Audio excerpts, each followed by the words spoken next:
"Sarah," I whispered, "we have to crawl around this corner to get out of the line of fire." We were all terrified, and we thought that we would die. Suddenly, a Capitol police officer shouted, "Run, run, run, run, run." We scrambled across the entire length of the gallery, crouching down, ducking down, under the railings, terrified by the pounding on the door and the shouting outside the chamber. A tall, brave officer grabbed 4 of us and said, "I will get you to the elevator. I will get you to safety."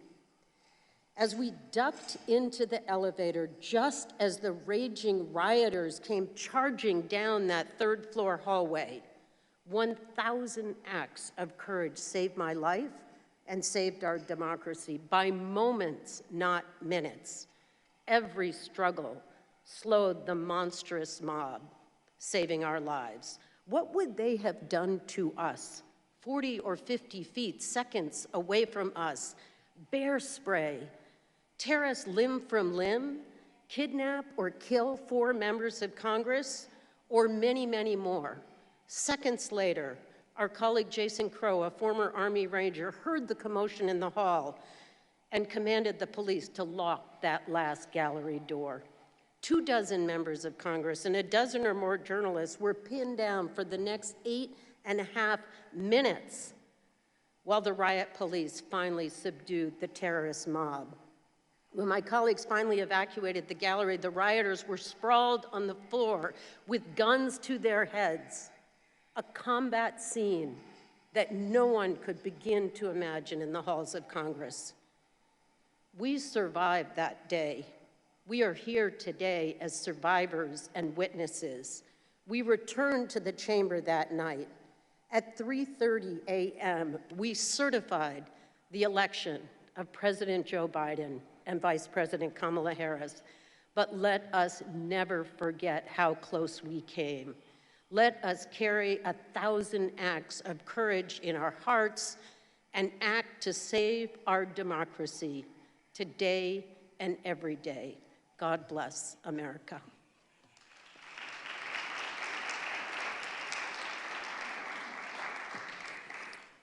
Thank you, Annie Custer. Now I recognize my friend Adam Schiff from California.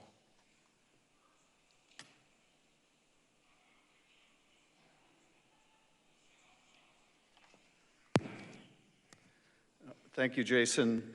Madam Speaker, my colleagues.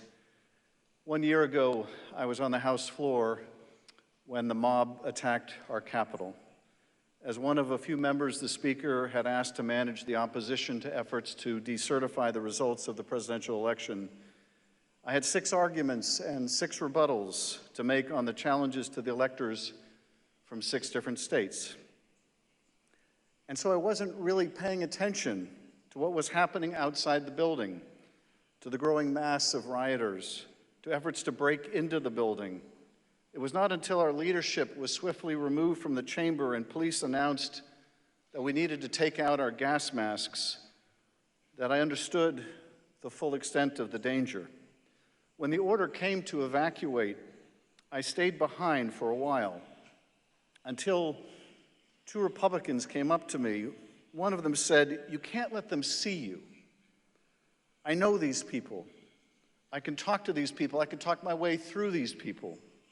You're in a whole different category." Thanks to the courage of the police officers that day, we were safe, and we returned to the chamber that night to finish the work and certify the results. And our democracy moved forward, weakened, yes, defiled even by the shameful action of the insurrectionists, but as ever, resilient. I pray that this solemn anniversary be a reawakening of our devotion to our democracy, that it serve as the most potent reminder that the freedoms we enjoy are not an inevitable birthright bequeathed by our founders, but a treasure to be jealously guarded. As Americans, we have a very proud legacy to cherish. It's time we remembered that. It's time we defended our democracy like our lives, our liberties, and our very happiness depended upon it, because they do. Because they do. Thank you.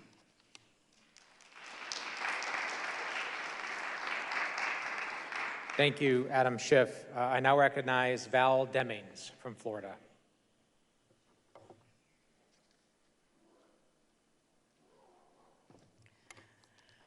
Madam Speaker, Mr. and Mrs. Sicknick, to my colleagues and other special guests, I stand before you today as a 27-year law enforcement officer.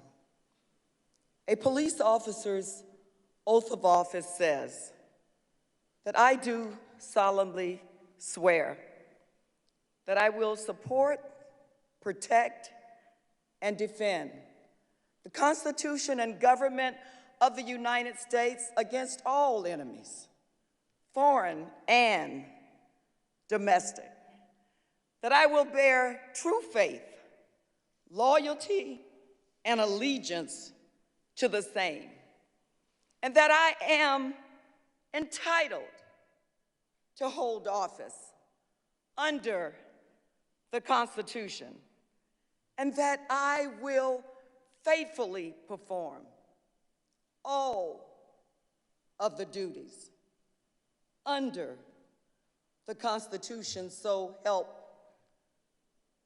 me God.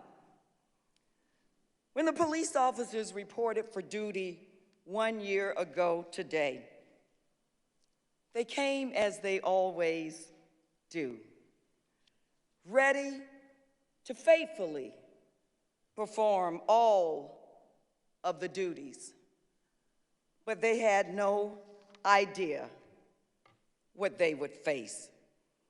It seems a lot of people at all levels knew or should have known just how far this violent mob and their enablers would go, but the officers were ambushed by this violent mob who had total disregard for the officers' oath, their records of service, their families, and their safety.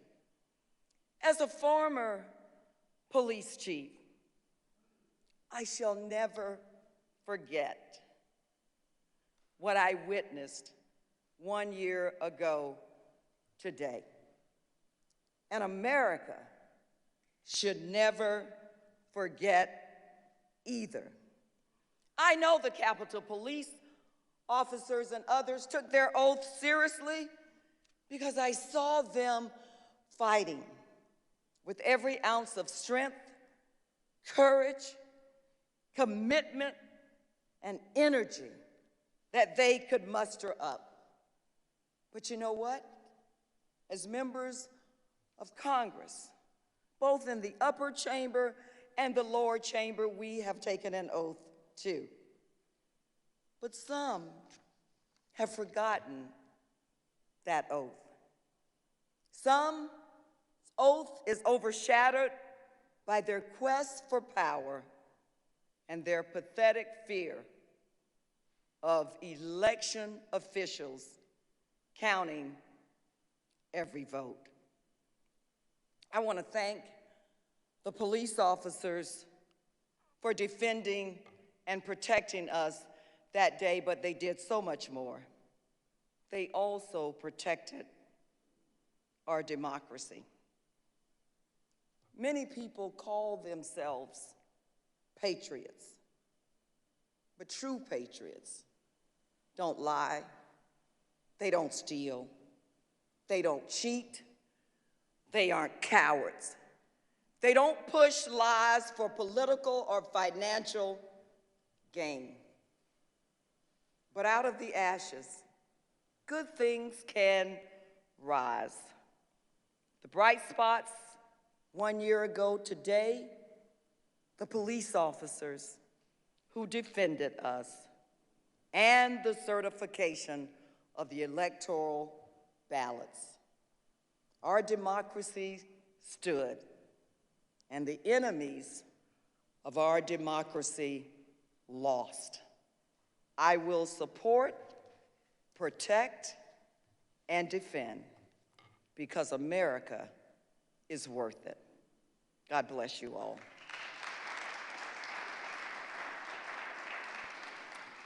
Thank you, Val Demings. And now I recognize my friend Colin Allred from the state of Texas.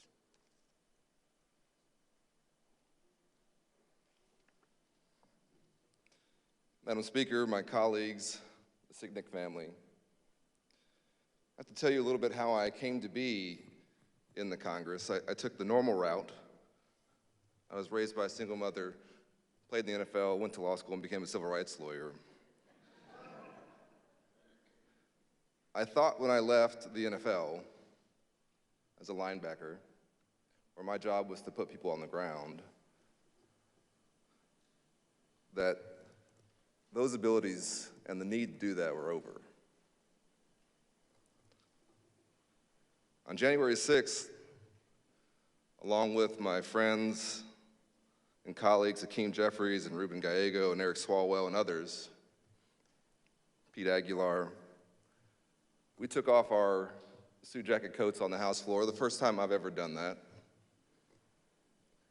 And we were ready to try and defend our colleagues from whatever was going to come through those doors.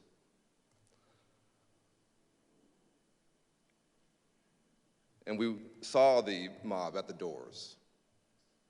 As we were exiting the House floor, I saw the glass breaking.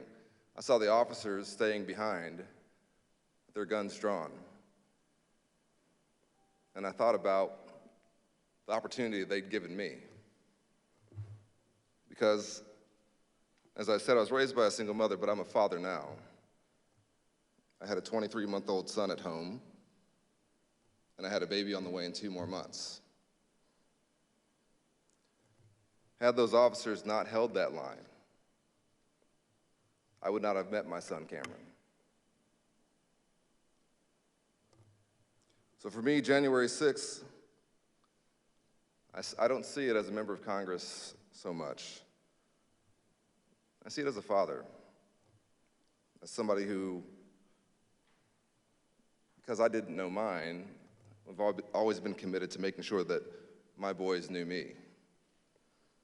And so to the Sicknick family, I'll say to you, your son's sacrifice allowed me to meet mine.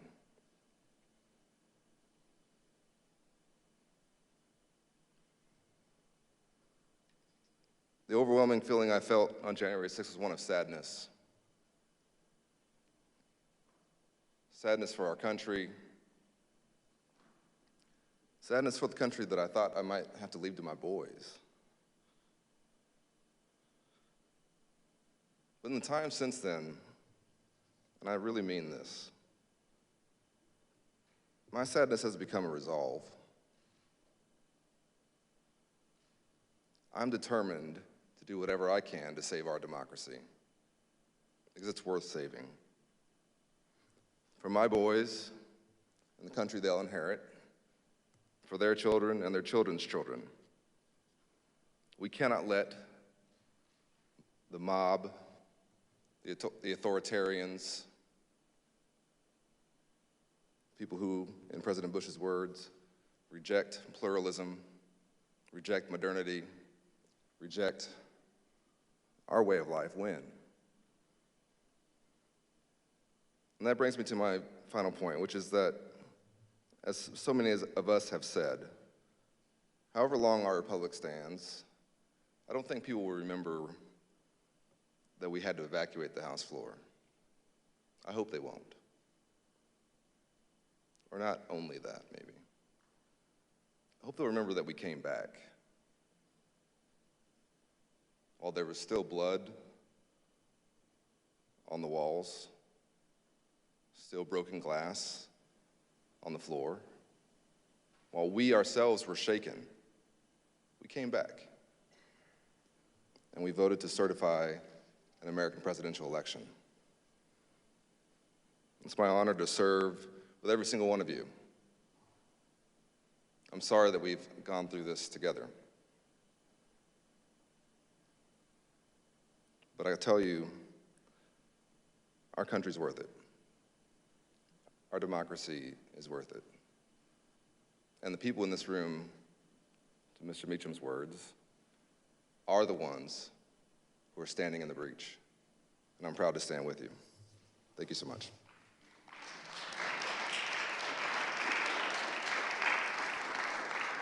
Thank you, Colin Allred. And now I'm proud to recognize Rosa DeLauro from Connecticut.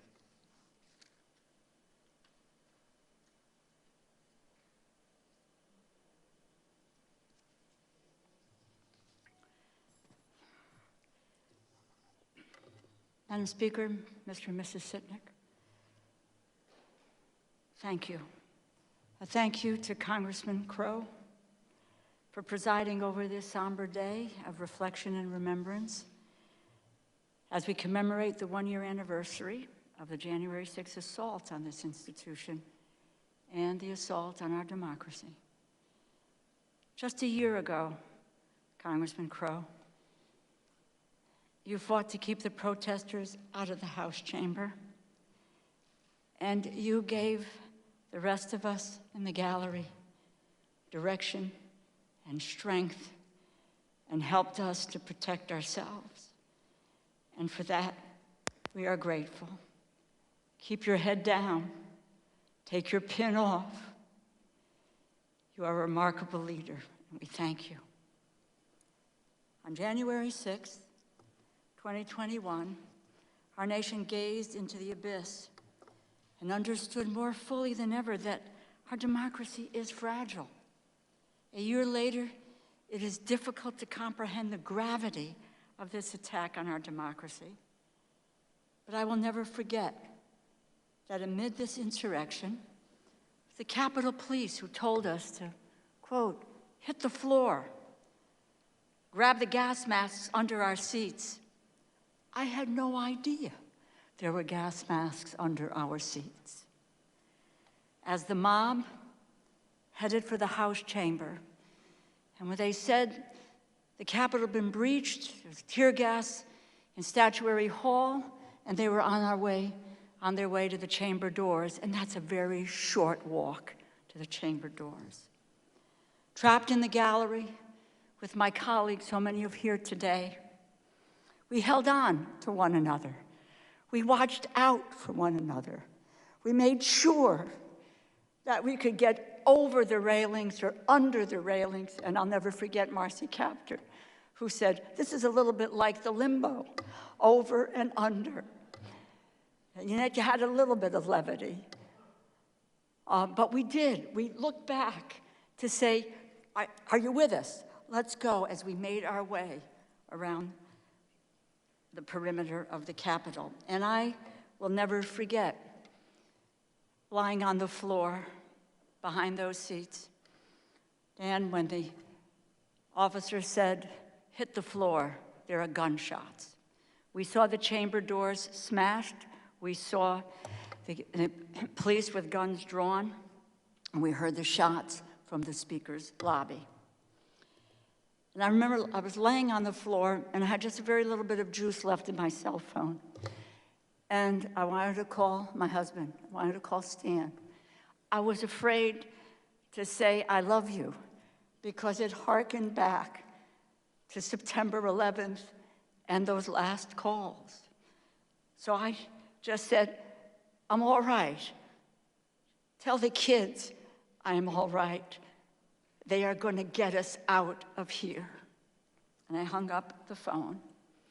And then when they did get us out through those ceremonial doors, we saw the rioters spread-eagled on the floor with the Capitol Police with guns standing over them. And they got us to safety. As my colleagues have said, they saved our lives at risk of their own. But we mark this day by also recognizing the resilience of our democracy. On that day, our institutions withstood the threat. We overcame the chaos. And let it be a reminder of just how remarkable America is. Together, we stood up for the Union, and we protected the basic functions of our democracy. We continued the quest to build a more perfect union. And the principles of our Constitution not only survived this crisis, but proved once again that our democratic system works and remains a beacon of hope for the world. And that is why it is so important that we continue to have a full investigation of those events 1 year ago, so that they never happen again. We seek the truth, recognize what happened so that we can move forward. It is why we must safeguard our elections by passing voter rights legislation that will protect that right to vote. The right to vote is the ultimate defense against insurrection. It is why we must continue the work of the January 6th committee led by Congressman Benny Thompson and Congresswoman Liz Cheney.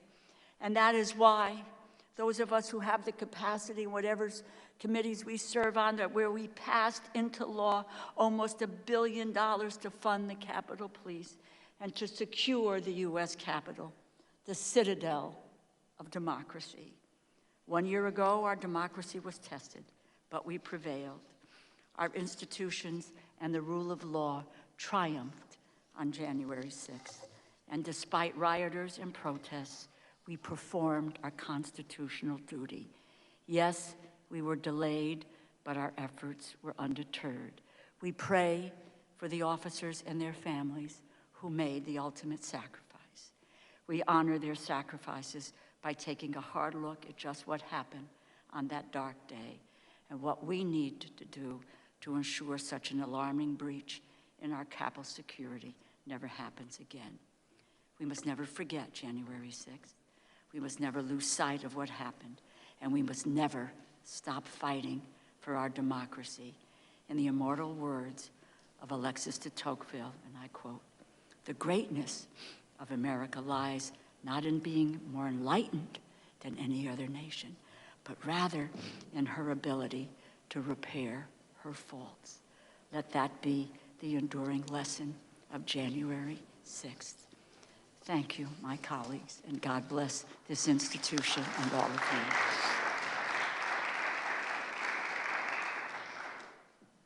Thank you, Rosa DeLauro. And next, I recognize my friend, Sarah Jacobs from California.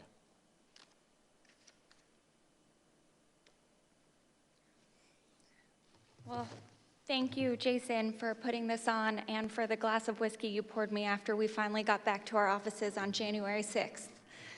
And Madam Speaker, thank you for your leadership during this time. January 6th was my 4th day in office. January 6th was my first time ever to the House Gallery. My team had to walk me there because I didn't know how to get through the Capitol yet. I'll never forget the buzzing of the escape hoods, the fear when I couldn't open the packaging, the sound of the doors closing and being locked, introducing myself to my colleagues as we were hiding under the chairs, Annie Custer grabbing my hand, fashioning weapons out of stanchions and pens and my high heels, ready to take on the rioters who were banging on the doors behind us, climbing over chairs and under rails, not sure where the rioters were and if we were going fast enough to escape them, wondering if the bruises I found later that night were from dropping to the floor so many times or from our rushed escape, waiting for the elevator door to open, sure we were going to see a machine gun and for it all to be over. The Capitol police officer who put his body in the way in case that happened. Looking to my right and seeing the mob as we rushed to get out, seconds away from getting us. I'll never forget just how close we came to losing our democracy that day. But I'll also never forget the feeling as I was sitting there under my chair that I knew what we needed to do, that I was here for a reason. Because I'd spent my career working on conflict and political violence at the UN and the State Department.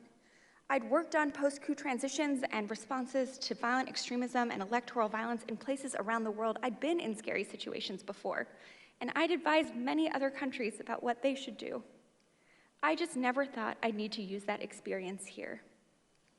I never thought that the most dangerous place I could be was the United States Capitol. But on January 6th, the United States Capitol became a conflict setting. And although we eventually secured the building and returned to work that night, the conflict isn't over. January 6th was not the end, it was the beginning. And I know that many people are afraid about what this means for the future of our country, as we see the threat morph from a violent mob to a more insidious effort to use the institutions themselves to overturn the will of the people. And those threats to our democracy are real. But I'm optimistic, because I've seen countries torn apart even more than ours are find a way to put themselves back together. I know that it's possible. All it takes is each of us, regardless of party, coming together to decide that our democracy is worth defending. And I know that all of us here today are ready to do that. Thank you.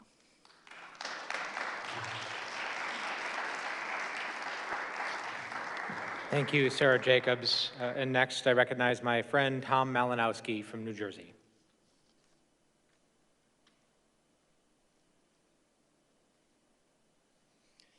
Thank you, Jason, Madam Speaker, Mr. and Mrs. Sicknick, my colleagues.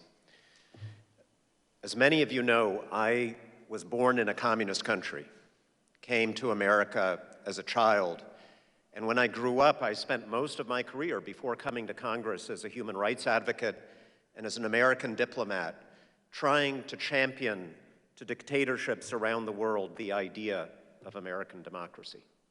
So I have my own particular perspective on what makes America special and on why so many people around the world to this day dream of becoming American. It's not just words like democracy and liberty.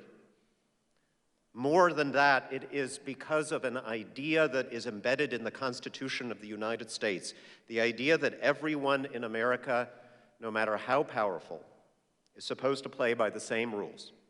And every American election is an opportunity to show that, to show what it means. Unlike in many other countries, our winners don't assume absolute power to do whatever they may want. Our losers understand that their rights are preserved, and they accept defeat. We've all been there and lived to fight another day. So on January 6th, a year ago, I was desperate to be in the House gallery. I wanted to be there to see the ceremony that would mark the continuation of this sacred tradition. I was optimistic. At 11:21, I pulled out my little Twitter machine and I wrote, "Today is a celebration of democracy. The people have voted. The only power we have as representatives and senators under the Constitution we swore to defend is to count the ballots, and we will." 2 hours later, we all know what happened. We lived it together. We saw from the gallery the speaker being evacuated. We heard the hiss of the gas masks. We heard the voice of the chaplain praying. Some of us tried to lock those doors. We failed.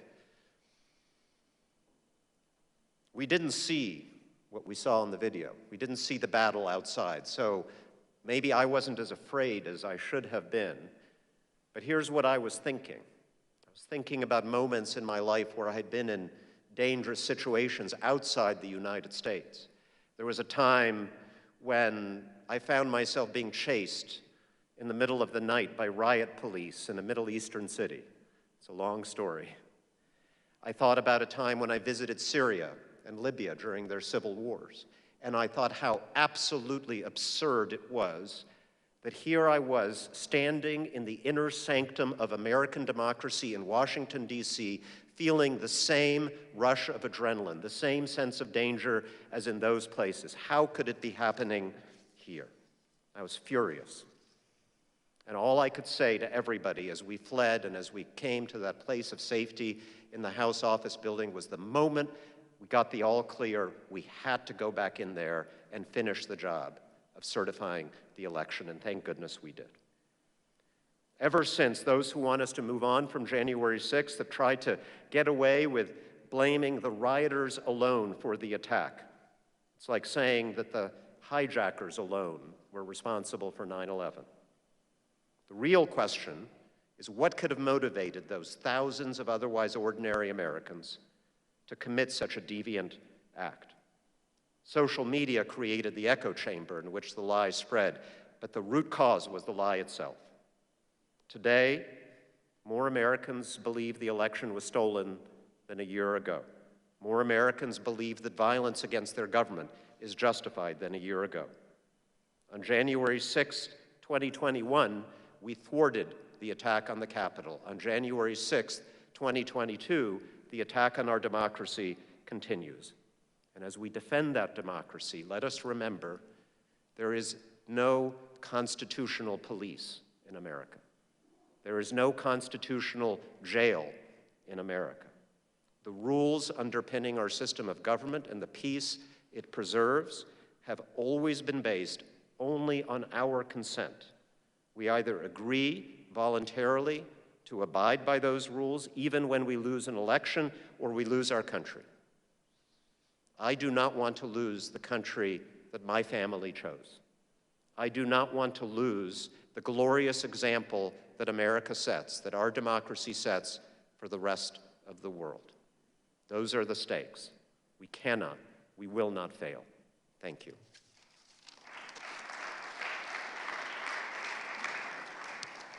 Thank you, Tom Malinowski. Now I recognize my friend Pramila Jayapal from Washington.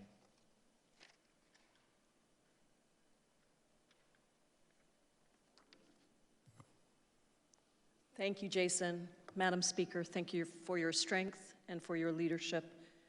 My colleagues, this is a somber day for our democracy as we mark 1 year from the deadliest and most destructive attack on our capital since the War of 1812. Like many of you trapped in the House gallery, I remember every moment vividly.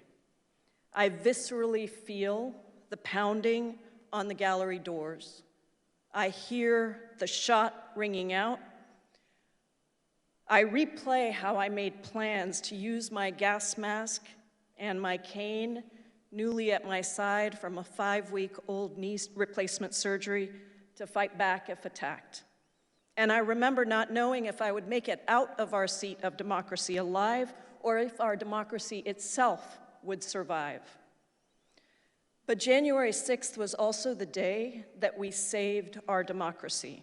And the we I am referring to is broad and deep. All the voters that came out in the most important election in our lifetimes that delivered us a new president who is not corrupted by his love of power and lack of regard for our Constitution, the many Capitol police officers who put so much on the line to stop the insurrectionists, the Capitol staff, the journalists, our own staff, and so many more who were both witnesses and victims. And yes, all of us as members of Congress who went back that night to certify that election because it was our job, the very thing we came to this place to do. The challenge with today for me is that we are not marking something that is over and done with. The danger is still clear and it is still present. Our democracy is very fragile and the cult of the big lie is still very much in action with the help of the vast majority of our colleagues on the other side who continue to try to rewrite or ignore history. Its own form of violence on all those who saw and experienced that day. And that is why the work of the Select Committee and the Department of Justice to bring accountability is so critically important, because there is no healing without truth and justice. So, today is also about the work ahead. It is about the resolve that we must have to not stop until every single person who was involved in the insurrection is held fully accountable. It is about bringing to justice a president who was dead set on overturning an election. And it is about understanding that January 6th is not divorced from the 400+ pieces of voter suppression legislation introduced in the past 365 days. To take on this concerted effort to undermine democracy, our work ahead must include signing into law strong voting rights legislation. Let us not gloss over the fact that in the years since this deadly attack, we have all had to do our jobs and be human. We have done that in the face of denials of truth and rewriting of history from the very colleagues who were running for their own lives that day. So I am once again reminded that being human is a courageous act. It means you are willing to fight for the things that are the hardest, to even be disappointed or hurt or angered, but to still do what is right and what is just, because that is the only way that change happens. Our courage and our resolve only grow from this crisis, and the responsibility that is upon us to protect our democracy for years to come.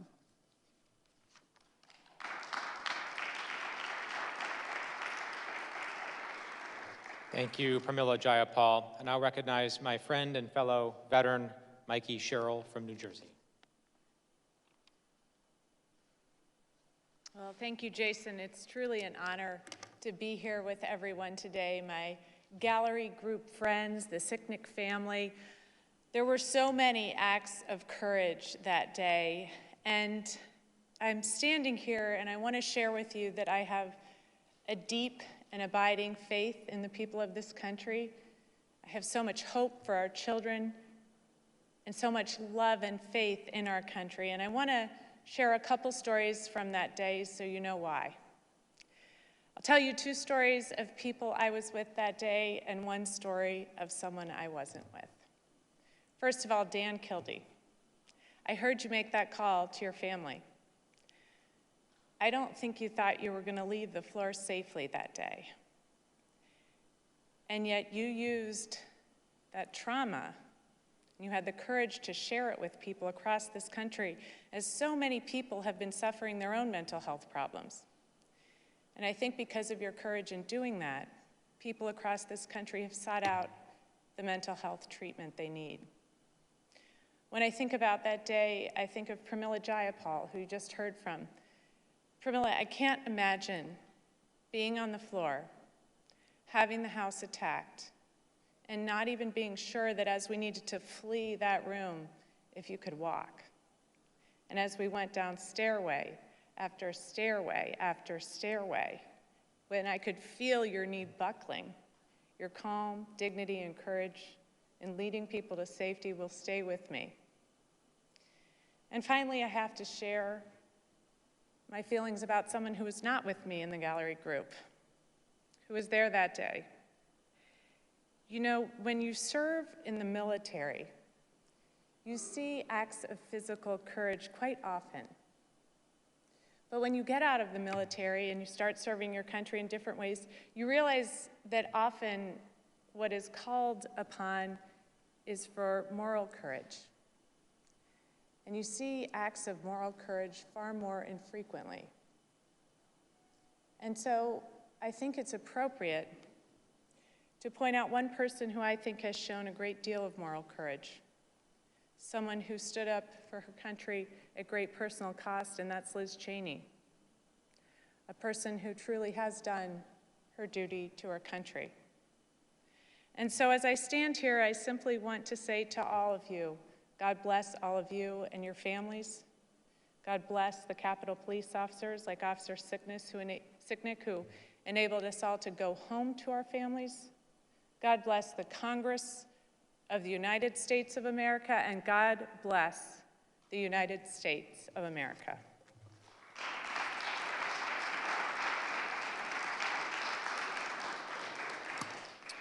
Thank you, Mikey Sherrill. Now I recognize my friend Mike Quigley from Illinois.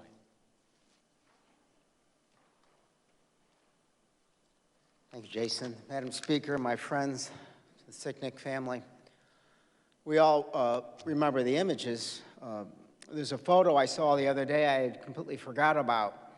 We've seen the images. We know what to expect: the broken glass, the guns drawn, the makeshift barricades, members sheltering in place, but I saw something I had forgotten. It was a reporter in the midst of all this, bent over her keyboard, still working, right? John, you're right. We're in the breach. We were in the breach that day, but there were others there. Jefferson said, if he had to choose between a country that had a government with no newspapers and a country that had newspapers with no government, he would choose the latter. We're all talking about protecting our democracies, and that's the altogether fitting and proper thing to do. But who else was a target but those whose job it is to try to bring the truth, the best they can, to the American people? And those that stormed the Capitol today believe that the truth is the enemy. So I want to thank those members of the press who may not always agree with us, but we recognize you, that we are partners in keeping this great experiment going. Second image I want to remind myself of all the time is when I think of the officers, about a half an hour before we began the debate, I looked out over the East Capitol steps, and I saw there was a huge mob there, too, itching for a fight. I saw 3 Capitol Police in ball caps, no riot gear, no proper equipment, standing virtually alone against extraordinary odds. And as has been said, I know I wouldn't be here without them, and I question whether our country would be. A final thought, we just heard our friend Ms. Jayapal talk about the fact that she was walking with a cane that day, and I say this with the greatest love because it is the quintessential heartfelt moment that I was involved with personally. As we were walking along the tracks away toward our meeting room to get away, and I want to paraphrase it, what I think I heard you say was something that she was upset that she was walking so slowly with her cane that she was afraid that that would allow the insurrectionists to catch up to us. And Brad Schneider was just ahead of us, and you heard her say this, and he came back and walked on her left side, and he said, well, then we'll just all walk together. I was never more proud at that moment to walk alongside all of you.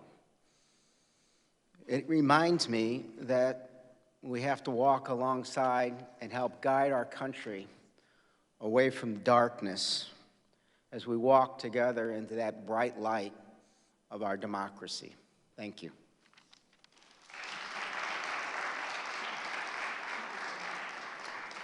Thank you, Mike Quigley. And next, I recognize my friend Sheila Jackson Lee from Texas.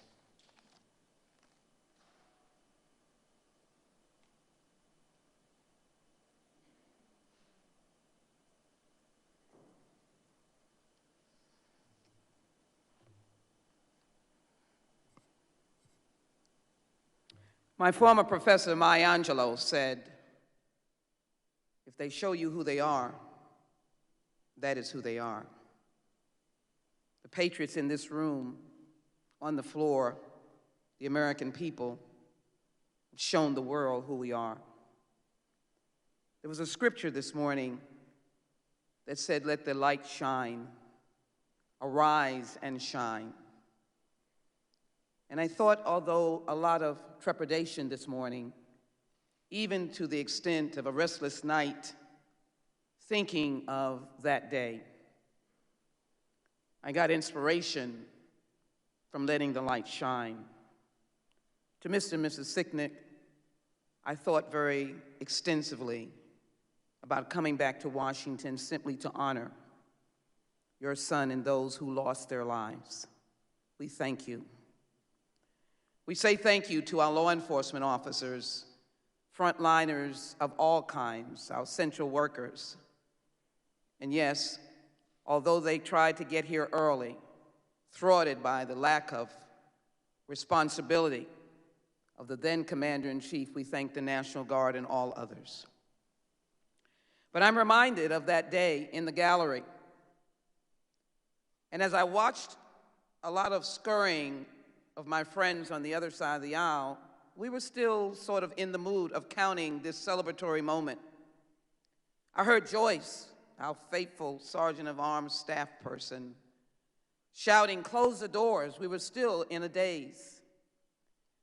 And then I saw the Capitol Police rushing to close doors and then explaining to us, get out, get down. I'm always with a scarf and books and papers, and there was a time when I had to drop them all. And I watched our members cowering and going. Each one in their own way was brave. And I know they want no accounting for that. But we were scurrying with the thought that we might not live. I was here for 9/11. I was in the building, in a meeting, refused to acknowledge the noise that was outside until someone busted in and said, you have to run for your life. On that day, we were running together. We're running as Republicans, Democrats, Americans. We were fearful together. We were hopeful together. When I went down those steps of the carriage entrance, and they said, we don't know what's happening, run for your life. But the rumors in those failed Blackberries, we were hearing rumors. It's the Capitol, it's the White House, it's the State Department, but we could see the black smoke in the Pentagon. But yet we had each other. As we were scurrying here, the big lie was looming, and you wondered, why were you against what was so good about America, the peaceful transfer of power? Why were you not willing to listen, as the Vice President read today, about a more perfect union, or understand that we cannot bury history, as the President said, we must remember it. And we must remember that day, January 6, 2021. In my social media, I was called the B word. It said, if you are a thug, you know a thug. You are a thug. So many people had those kinds of attacks because we were calling for healing. But yet I can tell you that even as the phones were ringing and you had to say to friends, family, we're under siege, but we're going to make it. Those moments of camaraderie of our fellow sisters and brothers, of helping each other, the idea that we cowered for a period of time, and maybe that's not a word, we bent down, we were told what to do. The fact that we could see those barricading the doors, but hearing the noise and hoping that those doors would not yield, because we felt any minute they would be on the floor of the House. Remember, we could not see any video and did not know what we were surrounded by. But the one noise that I will never forget is a shot. You kept thinking, the television, is that a gunshot? Then that means they're here, and their aims are good. And for those in the cloakroom or in the speaker's lobby, those trying to get off the floor, those in the gallery, they must have good aims, or they must be coming in all directions. The thing that troubles me the most, but I believe in the beloved community taught by the words of Martin King and John Lewis, who I remind you of today. He kept telling us about the beloved community and all of his fights, his marches against gun violence. He was always saying the beloved community.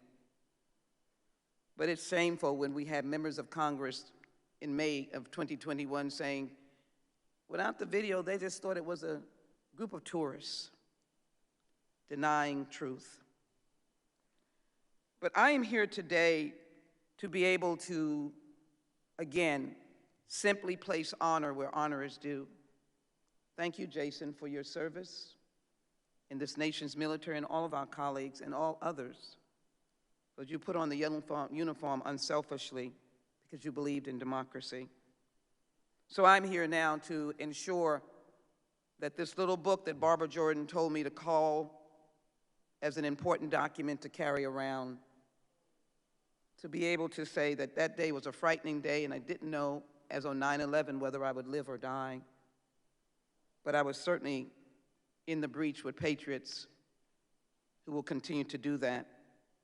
And so all that members who are still accepting the big lie, the tourist day, attacking presidents and other members of Congress, I can still feel that we as patriots are part of this beloved community.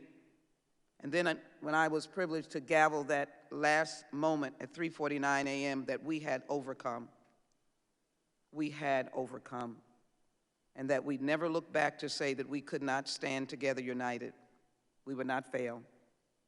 We would be those who stood in the gap. We'd be the ones who'd be the holders of the breach and stand against evilness. And yes, we would say that we have worked and will work to create a more perfect union. And as well, we'll coddle democracy, hold it, nurture it, view it as a baby, needing our arms and never letting it go. I'm glad to stand before all of you as patriots, and I'm glad to not forget the history of this nation. May God bless you, and God bless the United States of America.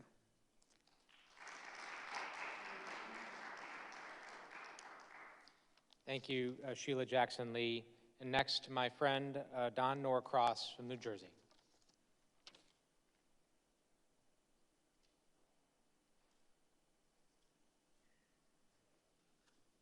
Good afternoon.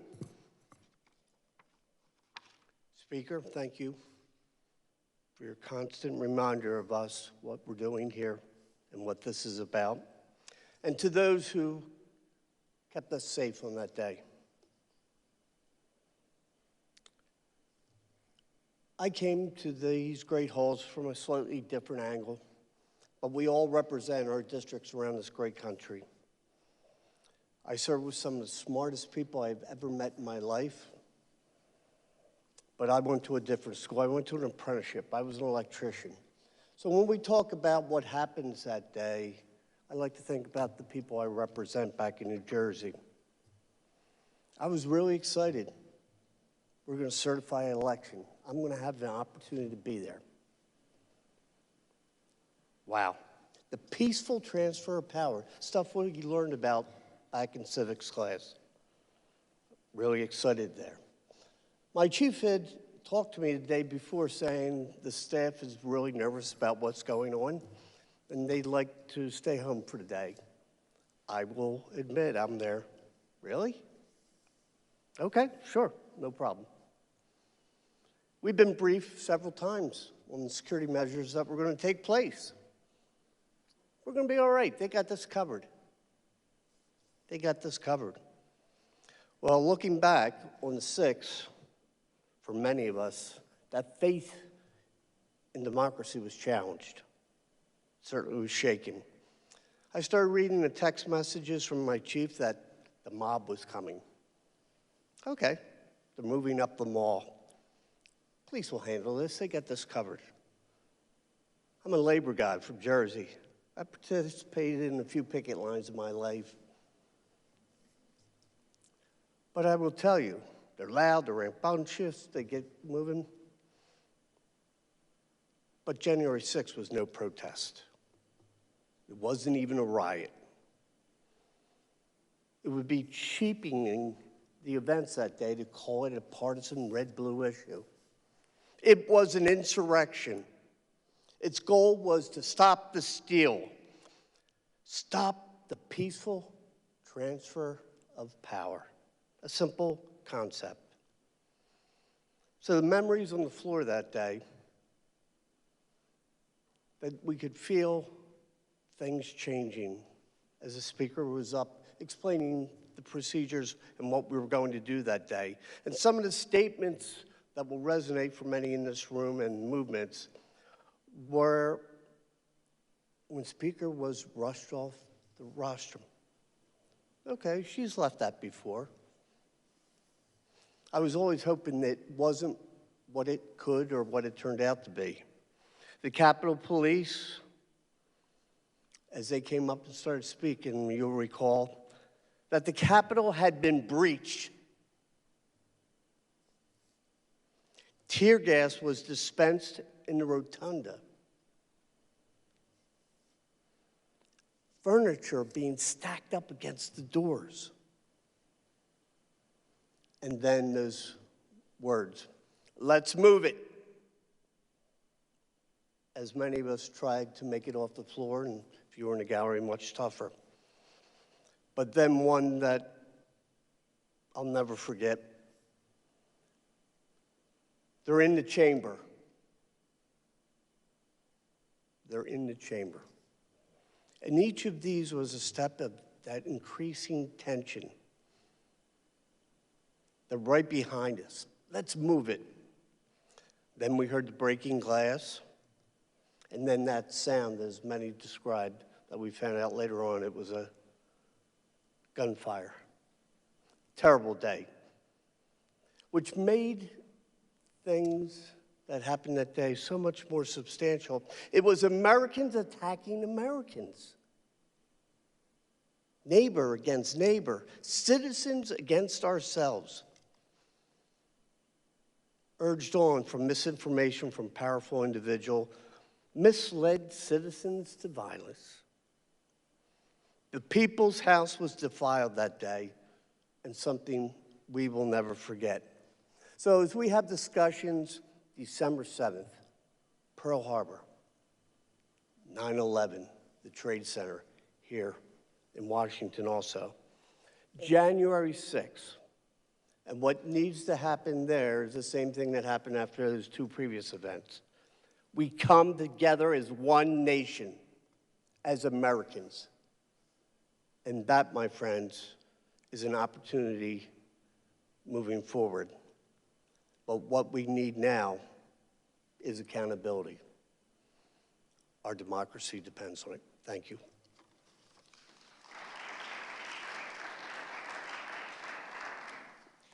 Thank you, Don Norcross. And now I recognize my friend Madeline Dean from Pennsylvania.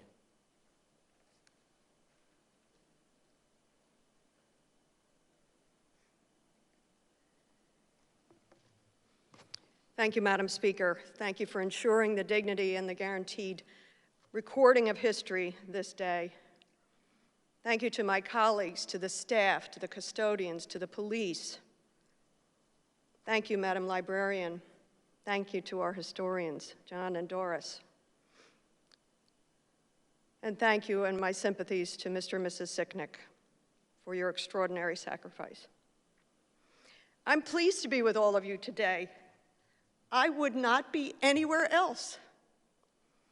Because, as Lisa Blunt Rochester said, this is a day to remember, to reflect, and very importantly, to recommit ourselves to our precious democracy. I don't know about you, but I'm emotional.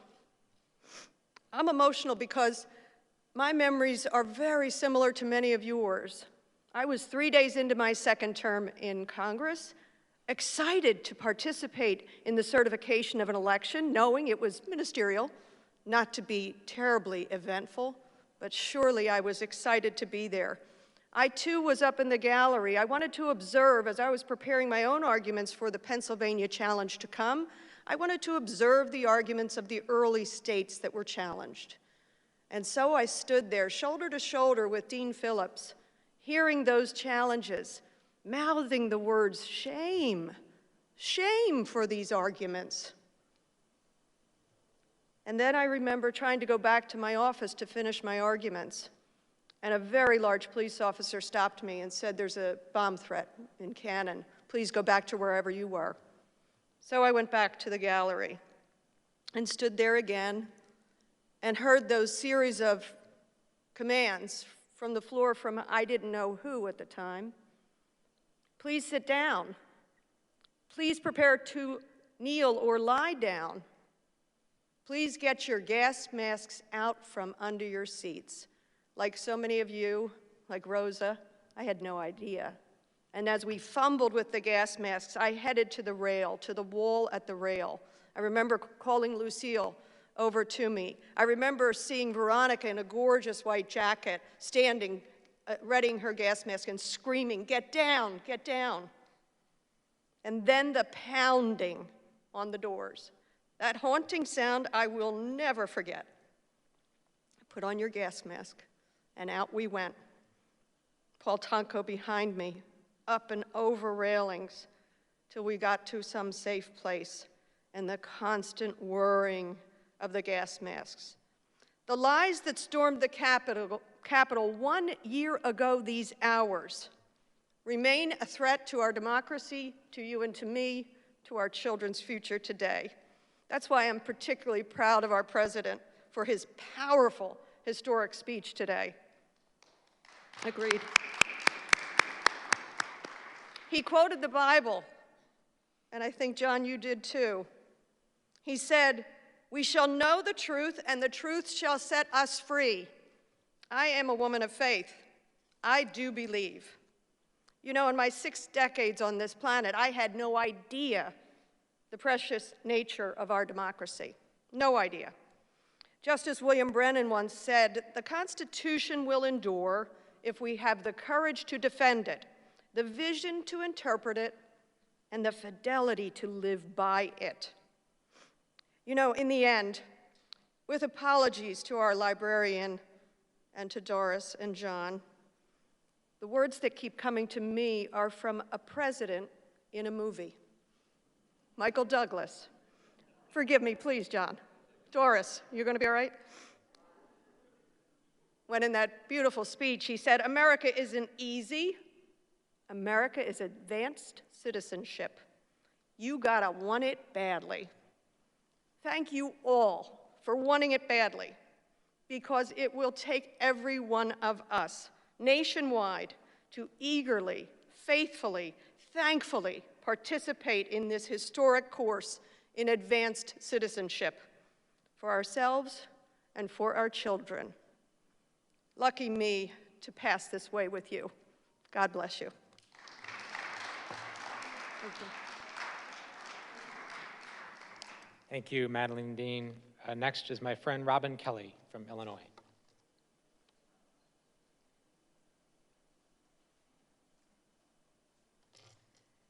Mr. and Mrs. Sicknick, it's an honor to have you here and that you are gracing us with your presence, so thank you so much. Thank you, Madam Speaker, for being the legendary leader that you are. And thank you, Jason, for your leadership and the comfort you gave me and others that day. I will never, ever forget that. Colleagues, when I walked into the Capitol 1 year ago today, I never imagined I would be on my hands and knees with staffers, colleagues, reporters, and cameramen, all hoping we got out safely. Thank God we did. As someone who has worked so hard on gun violence prevention, I remember thinking to myself, is this the way it's going to be? Meaning, is this the end for me? Thank you to the hundreds and hundreds of people who checked on me that day. Thank you to the Capitol Police and staffers who did their job to protect us and our democracy. There are still so many hurting mentally and physically, as we have heard. I learned that day just how fragile democracy really is, and that we have to work at it each and every day and not take it for granted. I also realized, as a Black woman, some of this was about us and other people of color. It was about loss of power, fear of not being in control, and the browning of America. Our beloved colleague John Lewis said that the vote is the most powerful nonviolent agent of change you have in a democratic society. You must use it because it is not guaranteed. You can lose it. My colleagues, our guests, and all those listening, this is a day in my life I will never forget. We must not forget those who lost their lives. We must make sure that those responsible are held accountable, no matter who they are. We must make sure the right to vote is preserved, and we must do everything we can to protect our democracy. And last but not least, I just want to say to the gallery group, thank you, love you, and we go on. Thank you.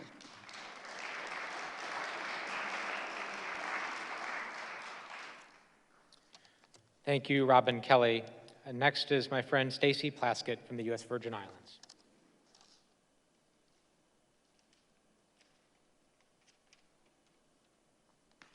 Thank you, Jason. Madam Speaker, colleagues, and members of the Capitol Hill family, including Mr. and Mrs. Sicknick. You are members of our family now as well. Last year, our country demonstrated to the world the best and the worst of our country, our democracy.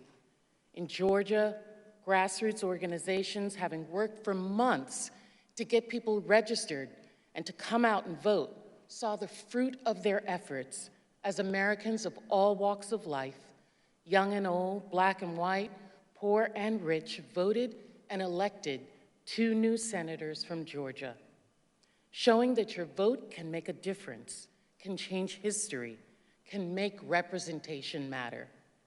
At the same time, a president, a man and his cronies, drunk with power and intent on keeping the spigot of that power open, plotted and used the frustrations, ignorance, fear, anger, bigotry of many as a fire hose to push away the election results and destroy our democracy.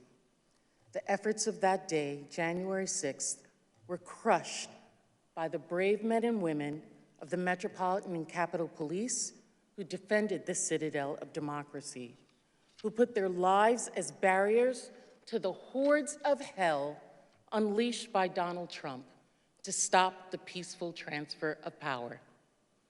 Now, on that day, I was in my office, and I was putting on my jacket because I wanted to come to the floor and stand behind my law professor, Jamie Raskin, as he was speaking. I wanted to be there, to stand next to him, behind him, and show support. I was frustrated because as I was leaving my office, my staff told me, you can't leave the office, you have to stay exactly where you are. And I got so frustrated, I was so angry, knowing that I could not be with you all. In the Virgin Islands, they say, I like to be in things. And I wanted to be in things with you all right there. And if you can believe, I actually pounded my fist on the desk. Can you believe that? That I couldn't be with you all. But God is good. Madam Speaker, God is good. Because a couple of months ago, maybe 2 months ago, I was walking to the Capitol and Jamie Raskin, in his usual rambling way, was talking to me about his book and wanted to show me the picture that he was using of me in his book. And because, Madam Speaker, you had allowed me to stand next to him in the impeachment, the picture that he had of me was me standing behind him with my hands crossed, being there with him by his side. I got my ability to be in things with you all. The good staff and workers in the Capitol cleaned and prepared these hallowed halls to continue the work of certifying our election. They all demonstrated what is good and right about this country. And the men and women of Congress, my colleagues, determined that they could not be stopped from upholding their oath and their constitutional duty to come back and certify the election. January 6th was and should be called Democracy Day. What of our democracy now? Where are all the patriots who value their democracy, this democracy over power? Not only have so many of my colleagues, so frustrating to me, perpetrated a lie because it is in their personal interest to do so, they have worked so hard to continue to thwart the organization and push for the expansion of American democracy by hindering voting rights and make it harder for people to participate in this democracy. However, like the grassroots men and women who are working to hold the line, pushing for voting rights to keep fair and safe elections, we all here are doing our part for the people on this Democracy Day. Thank you all.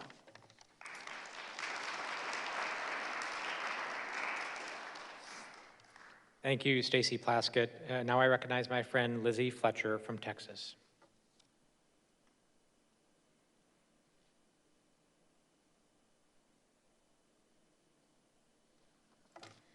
Thank you so much, Jason, for bringing us together. Thank you, Madam Speaker, for making this possible, for Mr. and Mrs. Sicknick, for my colleagues and friends who are here today. I'm so glad to be with you on this day to add to this collective remembrance of the events 1 year ago today. So many of the stories we've already heard are my own stories too, because this is an experience that we shared together, and your memories are my memories. I've gotten used to going last because of my wonderful committee assignments, so anticipating that some of my stories may already have been heard, I thought I would share with you all of the many memories of the many acts of bravery and heroism and compassion during this unprecedented and really unimaginable before that time attack on our democracy 1 year ago today. I thought about a moment that for me was perhaps the most terrifying of that day. It was the moments just before those of us who were trapped in the gallery were able to get out. It was when we were waiting for someone to open the door. We had heard the mobs outside. We'd heard the banging on the doors that we've heard about. We heard the rattling. We heard the gunshot. We didn't know all that was happening around us then, but we watched and waited as the brave Capitol Police officers who were with us in the House gallery were trying to determine who was on the other side of the door and whether it was safe for us to get out. And at that moment, we couldn't know. But when they opened the doors, I was so relieved to see Capitol Police officers there. They had secured a path for us out of the gallery to get us to safety, to get us out of the chamber.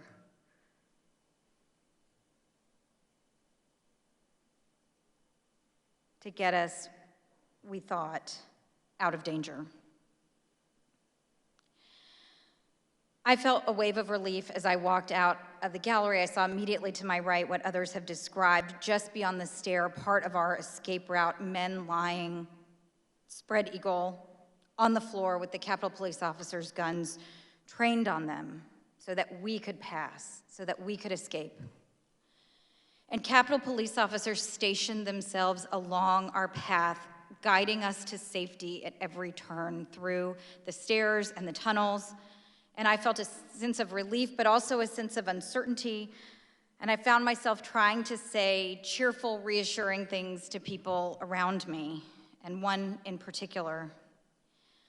As we approached an elevator near what I learned would be our destination, one of the Capitol Police officers looked at me and very calmly, but very clearly said, "Hurry." It was clear to me in that moment that we were not, in fact, out of danger. And every day of this year, I have remained so grateful to the many Capitol Police officers and police officers from the Metropolitan Police Department and others who faced those dangers that day, who saved our lives that day, who saved our Capitol that day, and who saved our democracy that day. And I share this story now because as I thought about all of the things from that day, it is clear to me that in this moment, we are not out of danger. Our democracy is still under attack. And all of us, every single American, has a role to play in preserving, protecting, and defending it. And as we just heard from our distinguished historians, our history is still being written. And we, all of us, as Americans, we get to write it. That is the beauty of our democracy. That is what we are celebrating and remembering and honoring and recommitting ourselves and vowing to protect today.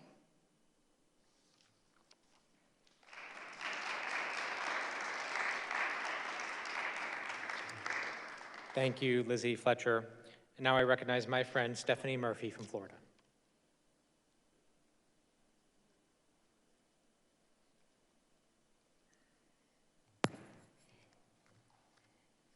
Asked about the future of American democracy, former Secretary of State Madeleine Albright called herself an optimist who worries a lot. I can relate. I was born in Vietnam after the Vietnam War, and my family fled communism and was given sanctuary here in America. I became the first Vietnamese American woman ever elected to Congress, and I love America, and I deplore those who threaten her security or who violate her values. And it doesn't matter if that threat is external or internal or comes from the extreme right or the extreme left. And I think such patriotism is fairly common among refugees. Having received America's grace and generosity, we feel duty-bound to defend the nation that came to our rescue. We understand America may fall short of its ideals at times, but we never take America as an idea for granted. We believe democracy and democratic capitalism are the best ways to promote security, justice, and prosperity. We know what the alternatives look like because our own families endured them until they were able to escape them. As immigrants, we've seen our native countries disfigured by dictatorships. We also recognize there is nothing inevitable about the survival or success of American democracy. It must be preserved by patriots of all political stripes, generation after generation. And in recent years, Secretary Albright has warned our democracy is endangered from within. January 6th proved her right. 4 decades after my family fled violence in Vietnam, I was in the heart of the US Capitol, fleeing from my fellow Americans. Members of the angry mob were lied to by powerful people willing to discard all of the things that actually make America great in their ruthless effort to retain power. And many of those same people are now trying to dismiss or downplay January 6th. One goal of our bipartisan committee investigating the attack is to hold those who incited it accountable to the American public and in the judgment of history. Today is a time for national reflection. We remember a harrowing day when we witnessed the worst of America, but also the best of America. We honor the officers who kept us safe and enabled the election to be certified. This is also a moment for national resolve. We, the American people, should resolve never to take American democracy for granted, to cherish it and to defend it. If we do not, we will lose it. Thank you.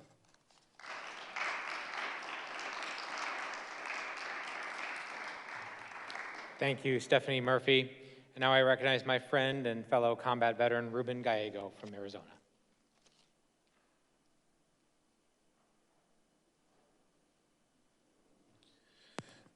Thank you for this opportunity to at least give some reflection. The one thing that always strikes me, especially hearing my colleague Stephanie Murphy, and also as the son of immigrants, is how much we love this country.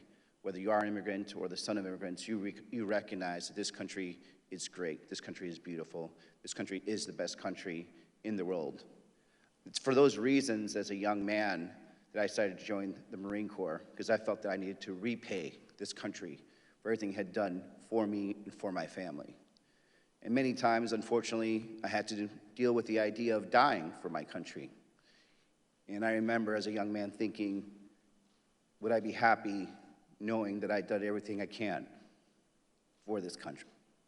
And at that point, at that young age, I said yes. Yes, I was willing to do it. I never thought that I had to think about it in that way again until, like many of you, including luckily a former linebacker standing next to me, we had to contemplate actually defending the floor of the House of Representatives. And at that point, I thought about what it meant. Was I willing to die for my country? Was I willing to die to make sure democracy continues? And at that time, around this time last year, I said yes. Yes, I would. And I'm proud to say that I know I'm not the only person in that room that was willing to do everything they could to the full extent as good Americans to save democracy. There was a room full of Democrats and some Republicans that said we were not going to let democracy die that night. And we didn't. We didn't. We came back to the floor after seeing the horrific battles outside, knowing that there was still danger, knowing that there potentially were still bombs and IEDs and pipe bombs everywhere, we knew we had to go down to that floor and save democracy. I am proud of what we did that night. I am proud of what we're doing now. I'm proud of what we need to do going into the future to save this country and save democracy. My family doesn't really come from means whatsoever. We're a very proud family, though. The one thing that I hope to give to my son, and I think every American should be able to give to their kids, is the one inheritance, and that's the inheritance of democracy. Let's make sure we continue to give that inheritance forward. Thank you.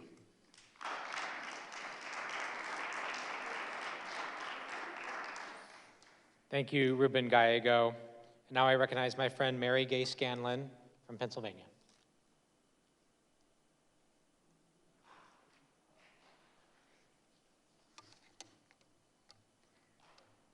One year ago, when we returned to the House floor to certify the 2020 election, I was driven by two emotions, anger and determination.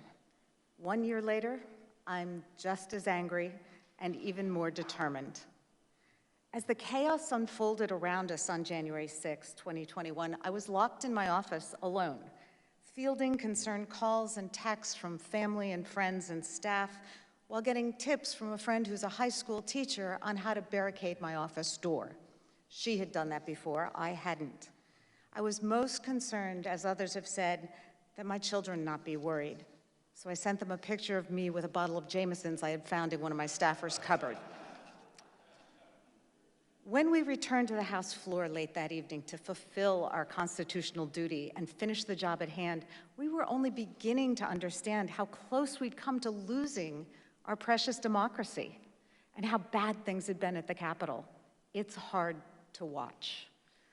America survived a coup last January, but just barely, and only because of the strength of the members of this body and the bravery of the law enforcement officers who threw themselves into the breach that day. For a moment when we returned, there was an all too rare sense of unity and camaraderie because we'd all just been through something, but it was a very brief moment. While nearly every member of the House and Senate condemned the attack on the Capitol, 147 of our colleagues returned to give credence to the rioters in their vile mission by voting to overturn the election results. And as a member from Pennsylvania, most disturbing to me were the members of the Pennsylvania delegation who voted to reject the self-same ballots that had led to their own induction just 3 days earlier. There can be no unity without a shared truth. The former president, members of this chamber, right-wing media personalities, and social media accounts have spent the past year doubling down on the big lie. They still insist, without evidence, that the 2020 election was rigged. Worse now, they want us to believe that the attack they once condemned never happened and that it was not a violent, anti-democratic attempt to overturn an election. The people who came and attacked the Capitol and our Constitution on January 6th last year came at the invitation of the former president and were motivated by the lies he told and the failure of others who knew better to contradict those lies. It is my honor to serve in this Congress with the brave and principled and patriotic men and women who bravely serve this country here every day. And I don't just mean the members, but I also mean the staff and the law enforcement officers who protect us here. I pray that in the coming year, we will see the heroic fruits of the labors of the January 6th Committee lay the groundwork for truth and reconciliation for our entire country. And in closing, just God bless this House. God bless all who serve here, and God bless America. Thank you.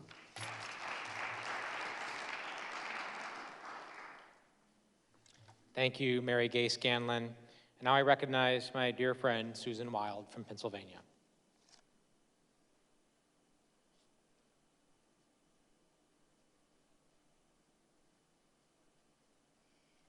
Thank you, Jason. I am incredibly honored and grateful to be here today with all of you, with Mr. and Mrs. Sicknick. As a mother, my heart goes out to them. And with my son, Clay, who, with his sister, serves as the inspiration for my life. You might think my son is here to watch his mother give a testimonial, but in reality, Doris, my son is here because you are here, and because he would not miss the opportunity to be in the same room with you. You too, John. But I still remember the day of President Obama's first inauguration when my then 16-year-old son met you on the mall in that frigid weather and was more delighted to see Doris Kearns Goodwin than the many celebrities who were moving about. So that's really why he is here. He's going to kill me after this for that. I am the woman in the red jacket lying on the house floor, the gallery floor, on my back with my hands to my chest. That's my 15 minutes of fame, not the one I would have chosen for myself. I would have preferred to be Andy Kim, heroically picking up debris from Sanctuary Hall after the insurrection in the wee hours of the morning, but so be it. It was almost the worst moment of my life. Those of you who have lost loved ones know that there are even worse moments of your life. But I do have some fragments of memories that I want to share, and I'll try not to be repetitive of the wonderful memories that my colleagues have shared. But some are worth remembering again. I do remember our good friend and hero, Jason Crow, telling us to remove our pins, our congressional pins, and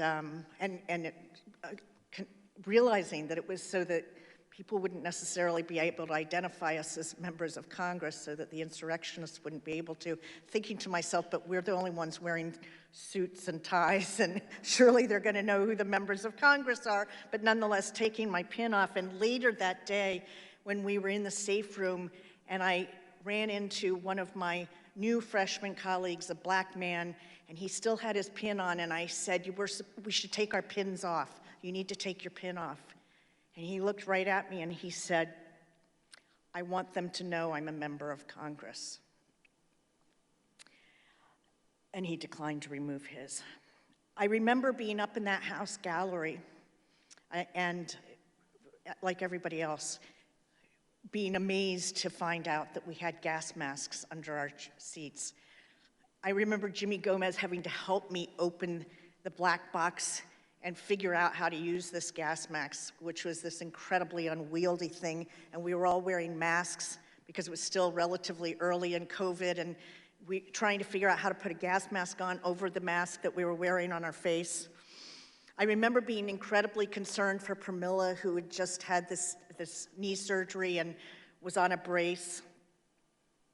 I remember as we crawled around to the other side of the gallery, losing my shoe and being torn between trying to find it and just getting out of there. And then at some point I remember dumping my backpack because it was getting in the way. It was just too much.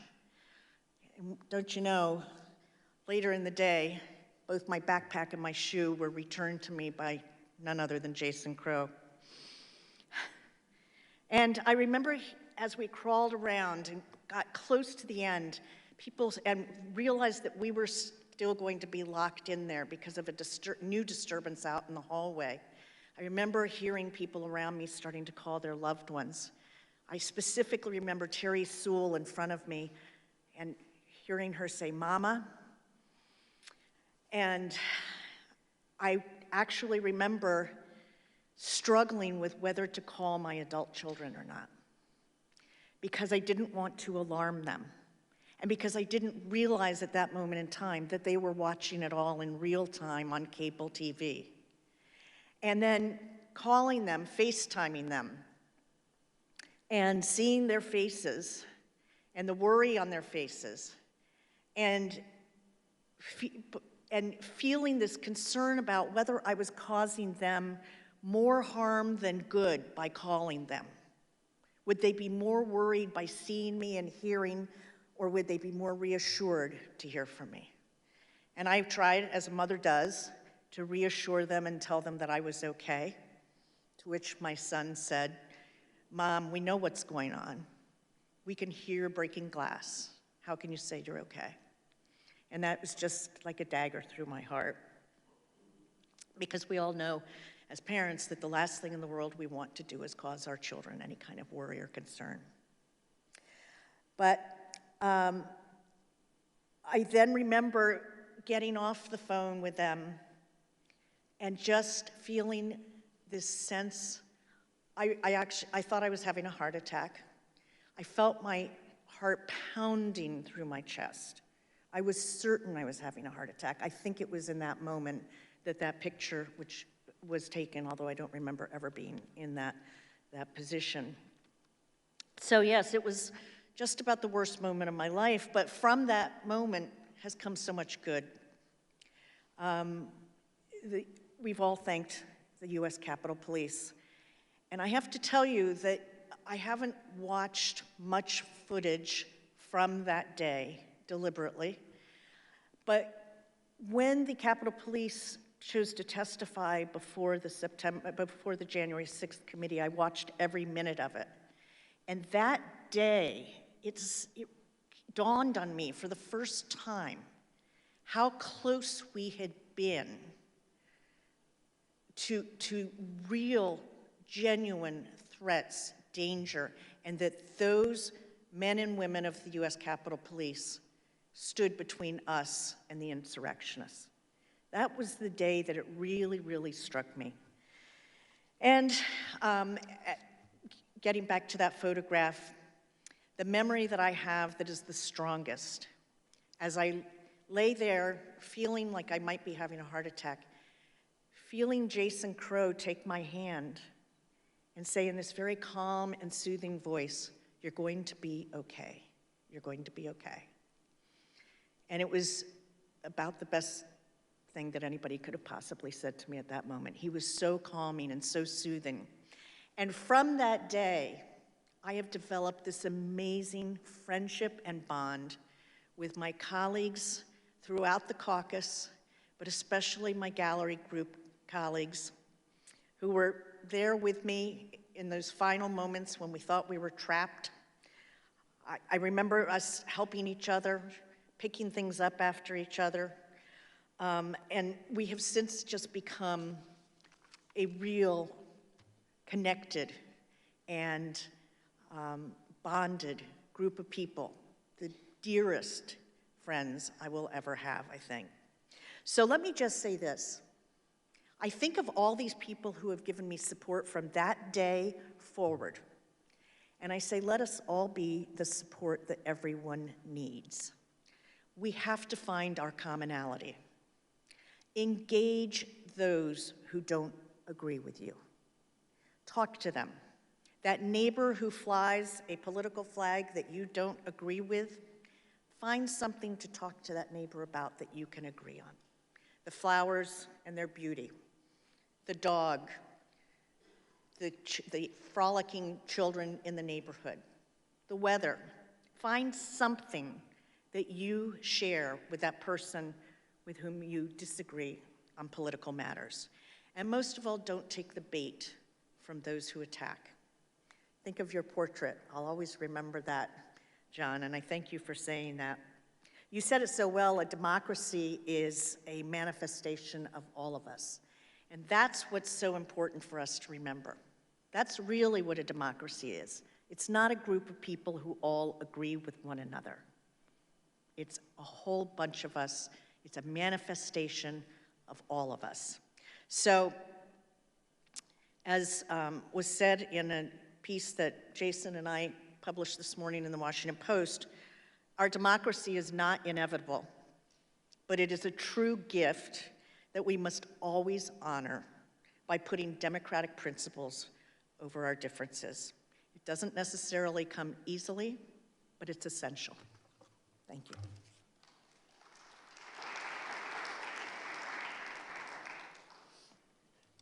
Thank you, Susan Wild. And next, I'd like to recognize my friend Joyce Beatty from Ohio.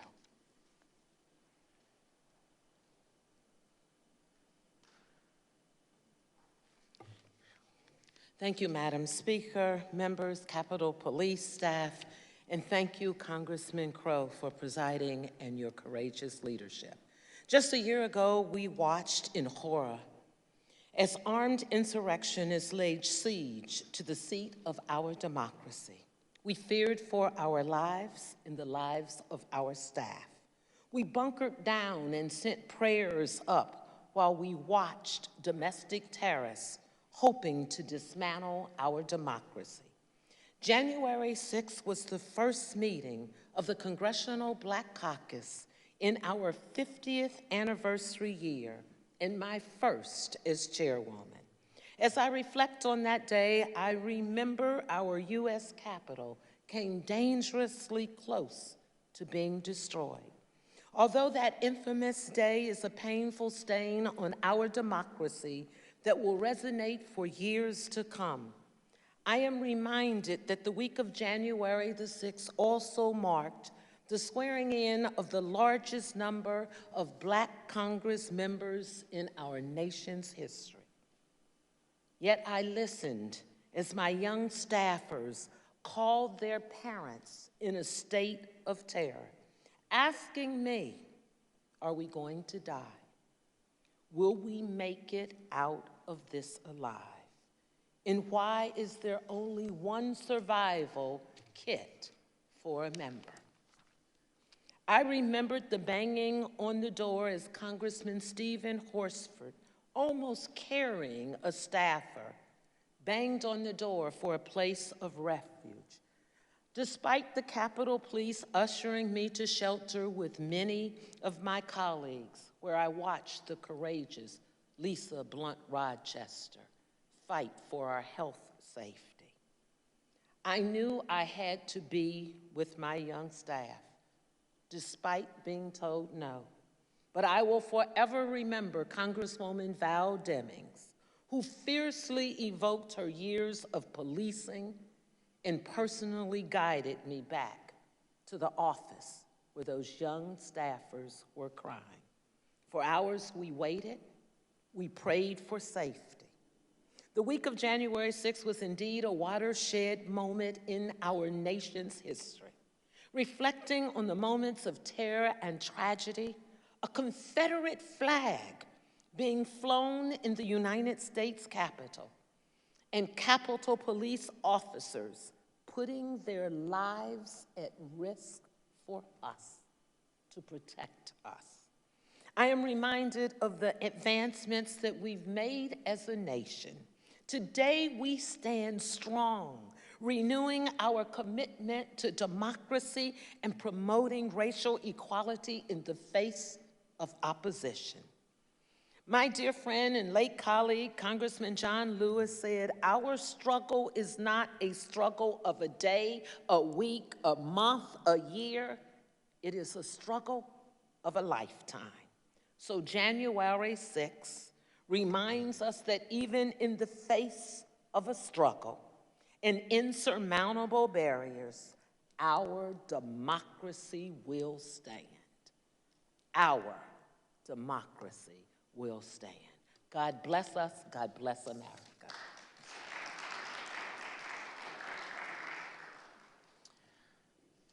Next, I'd like to recognize my friend, Veronica Escobar from Texas.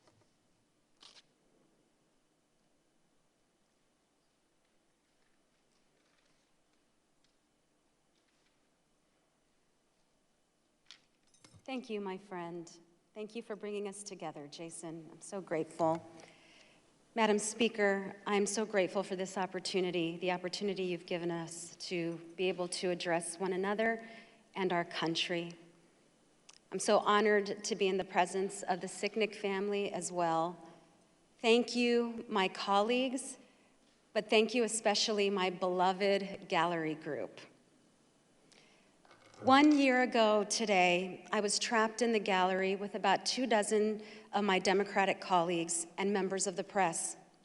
In fact, I was in the final group of members and journalists who made it out of the House chamber that day. The Capitol had long been breached, and we had already been surrounded for some time by insurrectionists intent on overturning our election and trampling over our democracy. I'm standing here before you today because Capitol Police saved my life. They saved our lives. They saved our democracy. I want to say thank you to each and every one of them, each member of the DC Metro Police, each member of the Guard, for their courage, their selflessness, and their bravery. I know many of them are still hurting, especially today, and we hurt with you. I want them to know, and I'm going to speak directly to them, I want you to know how grateful many of us are. My children still have their mother because of you. My husband still has his wife because of you. My mother still has her daughter because of you. Thank you. As terrifying as the attack on our Capitol was 1 year ago today, what should be even more terrifying to each of us is just how fragile our democracy is. While media executives and social media CEOs drown in profits, their platforms continue to spread the wild and toxic misinformation that has seduced and radicalized millions of our fellow Americans. A former president continues his dangerous efforts to take our country down a road that leads to authoritarianism. And too many people in power either look the other way or are only too happy to fan these deadly flames. The country that I grew up in is one where we came together during times of strife and great challenge, where we looked out for each other and we rooted each other on. I grew up in an America where we worked together to strengthen our democracy here and abroad. That is the country I am determined to give to my children and to their children and to their children's children. It's the country I remain committed to. And I plead with my fellow Americans to join us in our effort to preserve our democracy for future generations to enjoy. Let January 6th be a reminder that we still have something precious within our grasp.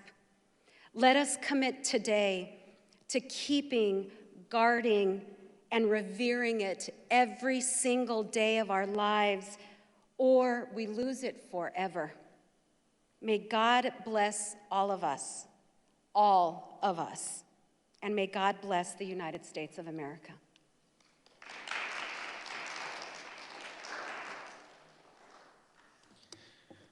Thank you, Veronica Escobar. I am truly inspired by the leadership and the courage of the colleagues and the friends that we heard from today, and of course, most notably, the men and women of the U.S. Capitol Police and the Metropolitan Police who stood in the breach, literally, to save so many of us, and to save the election process. I grew up thinking that American democracy was inevitable, that it would just self-perpetuate generation after generation. And of course, we have all now learned that is not true. There's no document, there's no tradition, there's no institution that accomplishes that. It's just men and women who stand up generation after generation to defend it. We now face unprecedented challenges. Disinformation, the spread of lies, the growth of conspiracy theories, the rise of domestic extremism and hate groups, attacks on our voting system, attempts to rig the election system so that only politicians can decide who wins and who loses. In the face of all of that, it's easy to get hopeless, to feel paralyzed by the sheer volume and unrelenting nature of those challenges. But that's not what we do. We don't get paralyzed. We don't stop. I believe this is an opportunity for us. This is an opportunity for a new type of American patriotism, and it will look different. It's a type of American patriotism that's rooted in humility and understanding that, yes, we've had problems and we still do, that there is strength in recognizing our challenges, and understanding that we can only move forward and achieve that promise of perfection if we come to grasp with the realities that we face. A patriotism rooted in an unrelenting defense of the truth. And what that looks like is men and women standing up in town halls and parent-teacher conferences, at Rotary clubs, at backyard barbecues across the country, in defending the truth and pushing back. And yes, that is uncomfortable. A patriotism based in courageous, selfless service. We need men and women to stand up and serve our country, serve their communities, engage, and join. We could have lost our democracy in 2021, but we have the opportunity in 2022 to save it. So let's make it a year of democracy in action.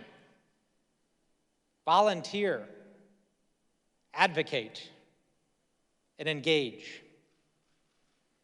We can come through this better and stronger than we went into it, but only if Americans stand up, unite, and defend it. Now is the time for all good men and women across our nation to come to the aid of their country. Thank you for joining us today, and may God bless the United States of America.